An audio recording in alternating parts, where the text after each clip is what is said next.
My name is Ty Lawrence. I'm a professor of animal science at West Texas A&M University in Canyon, Texas.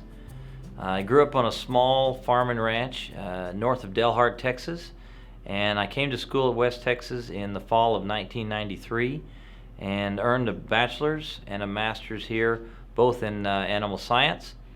I left in '99 and went on to Kansas State University for a PhD in animal science, all the while focusing and/or specializing in meat science.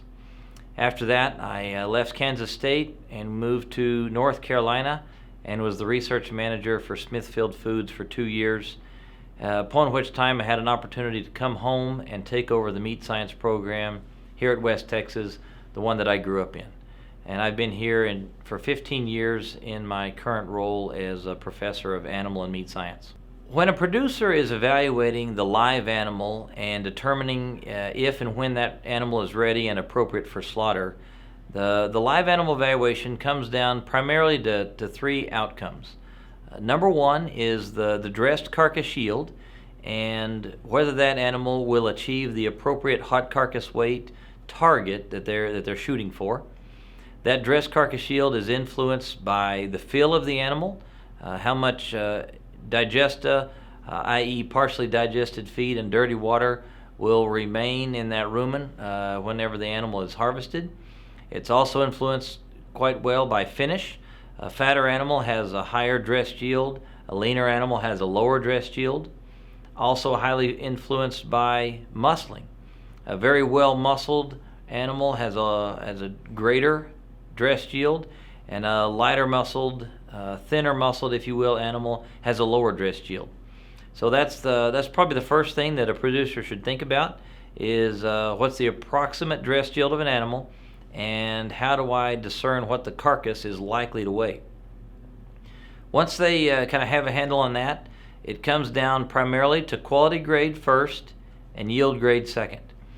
So when we think of quality grade, we think of terms such as prime, choice, select, and standard in young beef. And if we're thinking of the cull animal, such as a cull cow or a cull bull, commercial, utility, and the cutter canner would be terms used there. Back to fed beef, animals that tend to be more well finished have a greater probability of grading prime, premium choice, and choice. Animals that are greener or less well finished have a greater probability of being no roll, i.e. a standard, or select. And one of the keys in animal evaluation is the knowledge that muscle and fat are antagonistic and they're opposing traits, which brings into account our yield grade system. We have a system in the United States where we evaluate the carcass based on its quantity of red meat yield, and we have an index value that we place upon that animal, a 1 being a very heavily muscled, lean, trim carcass, and a 5 being a fatter, lighter muscled, more wasty carcass. The yield grades 1 through 5 are in contrast or opposition to the quality grades of prime, choice, select, and standard, again because muscle and fat are antagonistic traits. So when an animal is prime in quality grade, it is more likely to be a 3, 4, or 5 in yield grade. In contrast, when an animal is select in quality grade, it is more likely to be a 1, 2, or 3 in yield grade. In addition, the producer needs to keep in reference any potential discounts that might take away from the value of that animal. Back to carcass weight for a moment. Carcasses that are less than 600 pounds tend to carry a significant discount because the beef processor does not want to harvest a lighter weight animal. In addition, as weights increase beyond 1,000 or 1,050 pounds, discounts again ensue because the packer doesn't want to kill an overly large animal. And it also has to do with the box consistency of that product. If you own a restaurant or you're a supermarket, when you unbox, let's say a ribeye roll, you would like all of those to be approximately the same size and the same weight so that when you cut steaks, you get the same product in the case. And I could say the same for when you're at a restaurant. If you and your friends all go out to a restaurant and everyone orders a ribeye steak, it's generally expected that they all receive approximately the same size steak. If we're putting random size animals into a box, the restaurateur has a difficulty in trying to maintain consistency with a very non-homogeneous product. Beyond that, we have discounts for quality, namely for those that are in inferior quality. Traditionally, there's a discount for select and a larger discount for standard or no-roll carcasses. There's also a discount for excess fat. We tend to think of those as yield grade 4 and 5 carcasses that have excess waste fat that must be trimmed from the subprimals before those are boxed and shipped off to customers. In addition, there are random and rare occurrences such as a dark cutter, an animal with excess physiological maturity, maybe an animal that displays a callus or a blood splash, and some random things that also can discount the carcass's total value. So probably the easiest thing that a producer can do to ensure the optimum outcome for each animal that they market is to become what I like to say the eye of the master. Learn what cattle finish looks like and how to discern different levels of finish. We would look at areas such as the brisket, the flank, the pones, the shoulder pocket behind the front leg, and the lower third of the animal. And we're looking for indicators of finish, indicators that the muscling is being covered up by subcutaneous fat, and we can draw correlations between level of subcutaneous fat deposition and quality of the animal, such that an animal that is leaner, let's say a steer or heifer that has 2/10 of back fat at harvest, would have a low probability of grading choice, somewhere in the neighborhood of 20%. As that animal advances to, let's say, a 1/2 inch of back fat, it would have a greater probability of being choice or better, somewhere in the neighborhood of 60%. And that continues on. As an animal achieves about 1 inch of back fat, the probability of being choice or better reaches about 80 to 85%. So there's a strong and direct correlation between level of observable finish in the subcutaneous fat and the level of quality that can be expected when the animal is graded. The most common quality outcome is an animal that we call low choice or commodity choice. That's an animal that grades in the range of small 0 to small 99. That's our minimum threshold to be considered choice.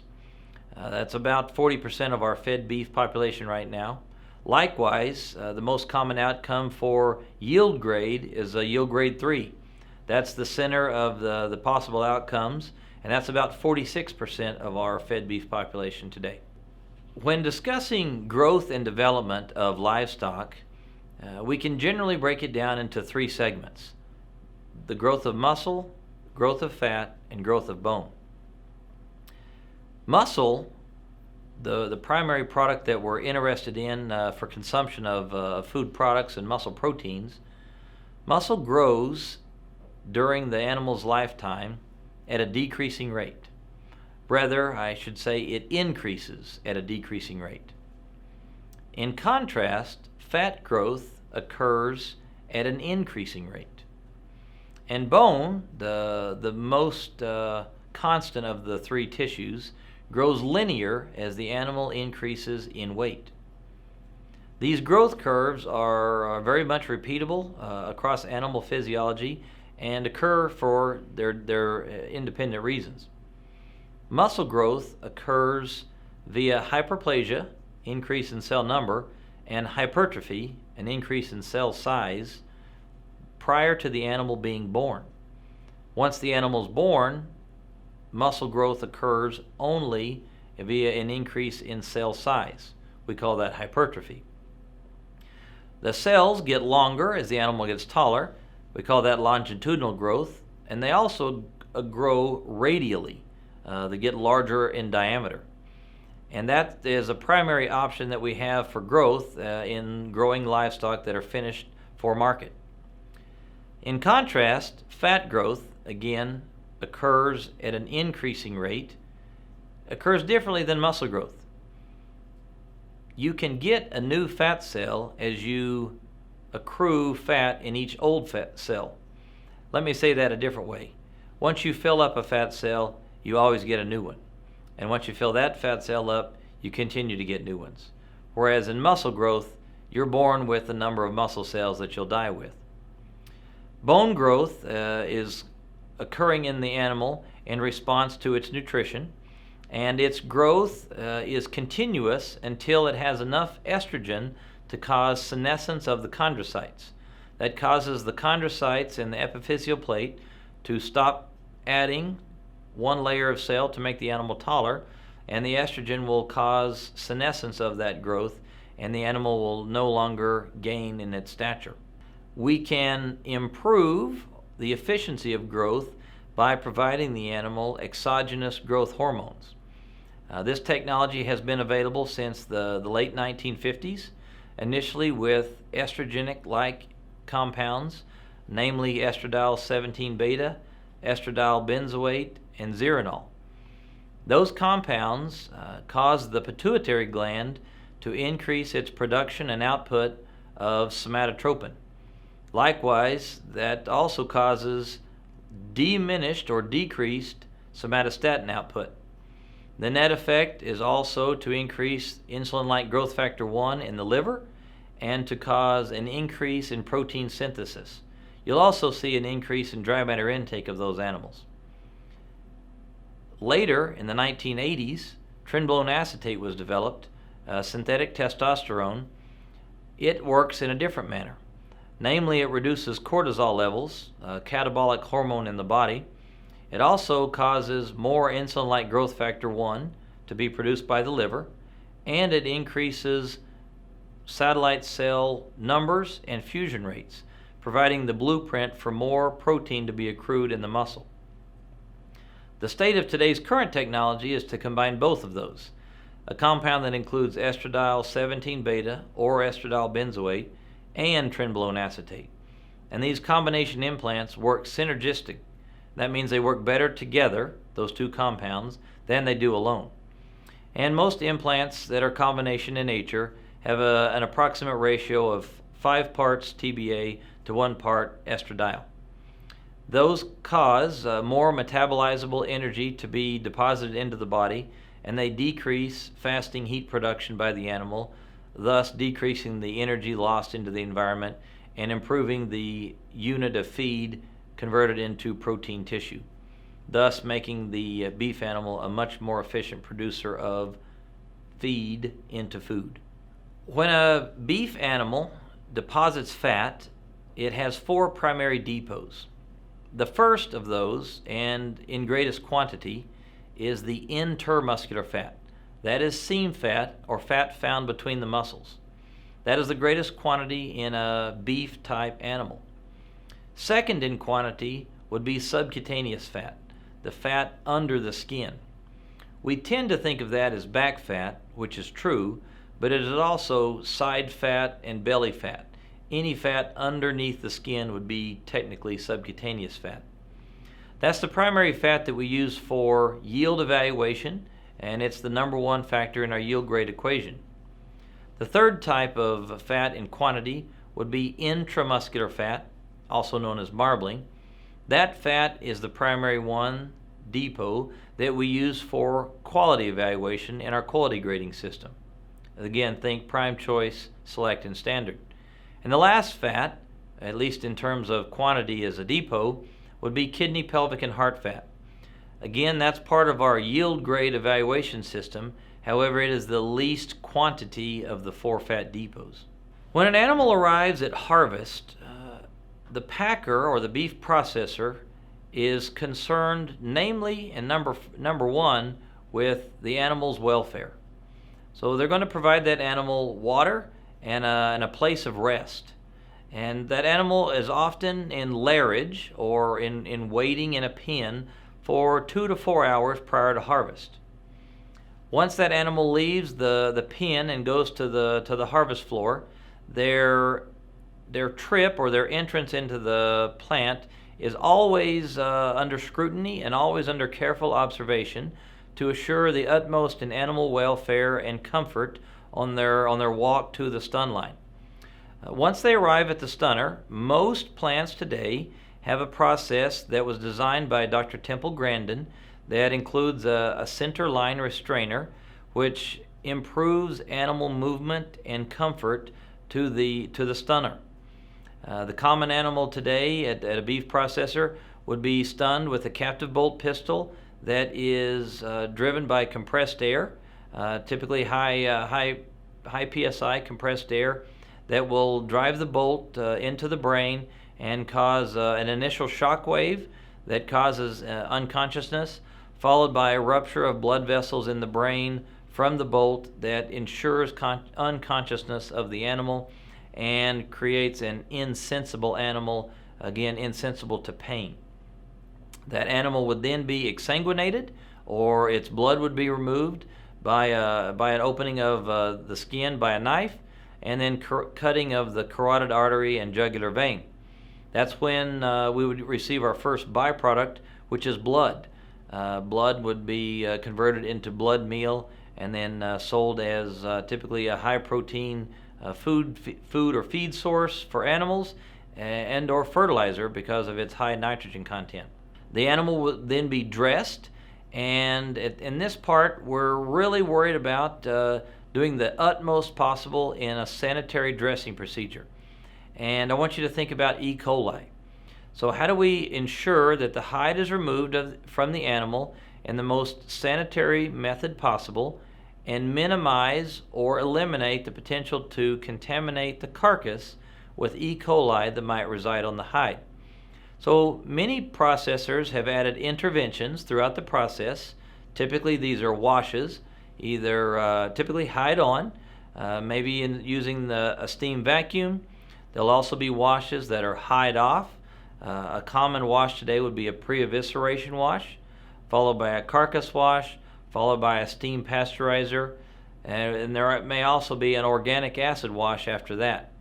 So in total, you'll find that many processors today have up to 8 to 10 to 12 hurdles in their slaughter process, each of those hurdles designed to reduce the probability that a carcass has E. coli on its surface.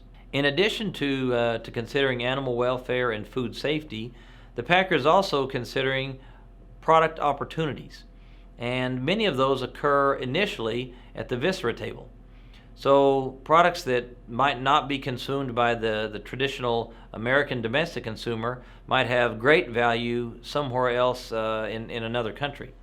So we typically save every product from the viscera of an animal. This might include the 4 compartments of the stomach. It might also include the large intestine and small intestine. It might include the thymus glands. It might include cheek meat, the tongue, the oxtail, esophagus, and the list can go on and on. We also save tendons and bile, and we save gallstones, and we save everything that has an inherent value in society to add value to the animal and thus the entire beef industry chain. Food safety is a must-have in beef processing today. It's a must-have in any food production system. And it is a paramount must-have anytime we're taking the life of an animal and converting that into food sources for our society. The packers and processors of our nation have done fantastic jobs at eliminating the risk of E. coli from the carcass, and we're continually learning how to make the carcass cleaner and cleaner and cleaner, and continuing to improve upon the ability to eliminate a potential pathogen from reaching a consumer. In addition to the processes that the beef processor takes to ensure food safety, other practices can be put in place in a pre-harvest intervention hurdle. One of the earliest processes that could be done is a probiotic. You can take a yeast or a bacteria that are positive and beneficial to the rumen, and you can add those into the diet, and via competitive inhibition, those positive yeast and bacteria can outgrow, outlive, and outcompete pathogens for food resources. And there have been positive outcomes by putting positive bacteria and yeast into the diet to reduce those negative pathogens. In addition, vaccine technology also exists to provide a vaccine to the animal, typically in 2 to 3 vaccinations prior to harvest, to reduce the quantity of pathogenic bacteria that might be inside the animal and potentially on the hide of the animal. Again, these are interventions done pre-harvest to reduce the probability that E. coli gets onto the carcass and ultimately to a consumer.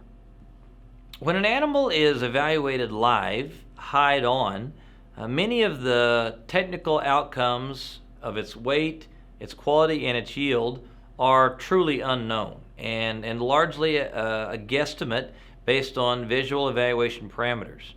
And we often find that our perception of a living animal is quite different than the carcass outcomes might be. For instance, you may look at an animal and say, well, that animal is extremely well finished. And that may be true, and assume that that animal would be premium, choice, or prime. 9 times out of 10, that is the case. But in the rare occasion, you do find an animal that is extremely well finished and might be standard or select in quality. In contrast, occasionally you can find very rare animals that have high quality, think CAB or prime, and high yield, think yield grade 1 or 2. Again, those are not common outcomes, but they can and do occur. And those are very interesting conversation points in our industry. When our consumers arrive at the retail market to purchase meat products, the number one thing that they're looking at is the color of the meat product. And is that color appropriate, and does it meet their expectations of what it should look like? Namely, in the beef industry, we expect a bright cherry red color. And when a product is different than that, most often it's a brown to a gray color. That's because of a conversion of oxymyoglobin, the red color that we expect in meat, to metmyoglobin, a brown color that we tend to detract from. That's caused by a simple change in the form of myoglobin as we go from oxy with oxygen to an oxidized metmyoglobin form. And our consumers tend to think that that meat is old or spoiled, when in fact it may have just been suffocated a bit. We can cause that form easily by reducing the oxygen pressure from about 20.5%, which is what we're breathing right now, to about 1.8% oxygen. We could also cause that form by shingling the meat. If you were to buy a package of ribeyes and they had been shingled one on top of the other, at the junction where those 2 pieces of meat are laying together, they'll almost suffocate each other, and both of those surfaces will turn a brown color. Beyond color, consumers tend to instinctively look for tenderness, flavor, and juiciness in their product. Those 3 traits are very interrelated, and we would say by and large, tenderness and flavor are almost of equivalent value, and juiciness is of a distant nature in importance. We evaluate tenderness by the texture of the product, the softness or the mouthfeel, and flavor is, just as the term says, what is the taste of this product? And so the flavor comes from the fat, and it comes from the proteins and the interactions, the multitude of interactions of fats and proteins, largely dependent upon our cooking method. If we take a steak and put it on a grill, we'll expect caramelization to occur, or the Maillard browning reaction. If I took that same steak and I put it in a microwave, I could cook it, but it would be an odd gray color, and it wouldn't have the caramelization reaction, and it would be almost off flavor compared to a grilled steak. If I took that same steak and I cubed it up and I put it into a soup or a stew, it'll take on a completely different flavor profile, again simply because of a change in cooking method. So I would like to reiterate the symbol importance of cooking and cooking method and how that impacts the potential flavor of any given beef product. So when I go to the store, number one, I'm looking for a particular cut. It may be for an event, it may be for a simple dining experience at home, but I'm looking for a particular cut first. One of my favorite cuts would be a tenderloin fillet, a ribeye, a strip, and a tri-tip. And then beyond that, I'm looking for as much marbling as I can find. Not for tenderness, but for a deep, rich flavor. I also prefer dry-aged cuts. And so when a cut is dry-aged, it is taken out of the vacuum package and it is aged in an open-air environment, always under chilling during this aging process. And during the aging process, two things are occurring. One, the fats exposed to oxygen now are oxidizing. They're becoming rancid. And the meat will develop a rich, nutty flavor. In addition, as water is evaporated away from that meat, all of the flavors, both the flavor of protein and the flavor of fat, condense, and the flavors become stronger and richer.